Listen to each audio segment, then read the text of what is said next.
ನೋಡಿ ಈ ಸತಿ 7ನೇ ಕಟಿಂಗ್ ಇದು. ಕಾಯಿ ಇನ್ನು ಯಾವ ಲಂತ ಐತಿ 7 ಕಟಿಂಗ್ ಆದ್ರೂ ಇವತ್ತು ಒಂದ್ 70-80 ಬಾಕ್ಸ್ ಆಯ್ತಾ ಇದೆ. ಇವಾಗ ಕಟಿಂಗ್ ಮಾಡ್ತಾ ಇದೀವಿ, ಮಾರ್ಕೆಟ್ ಹೋಗ್ಬೇಕು ಇವಾಗ.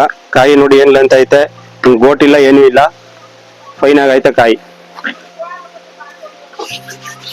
ಮಳೆ ಬಿಸಿಲು ಎಲ್ಲ ಬಂದ್ರು ಈ ಗಿಡ ನೋಡಿ ಏನು ರೋಗನಿಲ್ಲ, ಎಲ್ಲ ಗಿಡನು ಚೆನ್ನಾಗೈತೆ. ಈ ಸತಿ ಜಾಸ್ತಿ ಗೋಟು ಏನು ಬಂದಿಲ್ಲ, ಗಿಡನು ಜಾಸ್ತಿ ಏನು ಲಾಸ್ ಆಗಿಲ್ಲ ನಮ್ಗೆ, ಚೆನ್ನಾಗೈತೆ. ಇನ್ನೂ ಒಂದ್ 4-5 ಕೂಲ್ ಕೊಯ್ಬೋದು.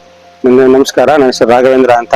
ನಮ್ಮೂರು ಗರ್ಕಳ್ಳಿ, ನಮ್ಮ ಶ್ರೀರಂಗಪಟ್ಟಣ ತಾಲೂಕು, ಅರಕೆರೆ ಹೋಬಳಿ, ಮಂಡ್ಯ ಜಿಲ್ಲೆ. ನಾವು ಒಂದ್ 4-5 ವರ್ಷದಿಂದ ತರಕಾರಿ ಬೆಳಿತಿದೀವಿ. 6ನೇ ಸಾವತೆ ತಳಿ ಈ ಸತಿನೇ ಬೆಳೆದಿರೋದು. ಗಿಡನು ಚೆನ್ನಾಗ್ ಬಂದೈತೆ, ಕಾಯಿ ಒಳ್ಳೆ ಲಂತಾಗೂ ಐತೆ. 1.5-2 ಟನ್ ಗಂಟೆ ಸಿಗ್ತೈತೆ ಒಂದು 20 ಕುಂಟೆಗೆ ನೆಟ್ಟಿರೋದು ನಾವು.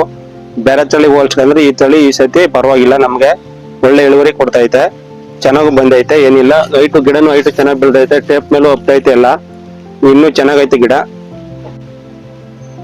ಆಮೇಲೆ ನಮ್ದೇ ಸ್ವಂತ ಗಾಡಿನೂ ಐತೆ. ನಾವು ಬೇರೆ ತಳಿಗಳು ಹಾಕೋದ್ರಿಂದ ಈ ತಳಿ ನೋಡಿದ್ರೆ ಇದೇ ಒಟ್ಟು ಎಷ್ಟು ಅಂತ ಅನಿಸ್ತೈತೆ ನಮ್ಗೆ. ಈ ಸತಿಯಿಂದ ಚೆನ್ನಾಗ್ ಬಂದೈತೆ, ಒಳ್ಳೆ ಇಳುವರಿನೂ ಕೊಟ್ಟೈತೆ. ಇದು ರೈತರುಗಳು ಇದೇ ಬೆಳೆ ಹಾಕಿ ಒಳ್ಳೆ ಇಳುವರಿ ಕೊಡ್ತದೆ, ಒಳ್ಳೆ ಗಿಡನೂ ಬರ್ತದೆ, ಕಾಯಿ ಚೆನ್ನಾಗೂ ಐತೆ.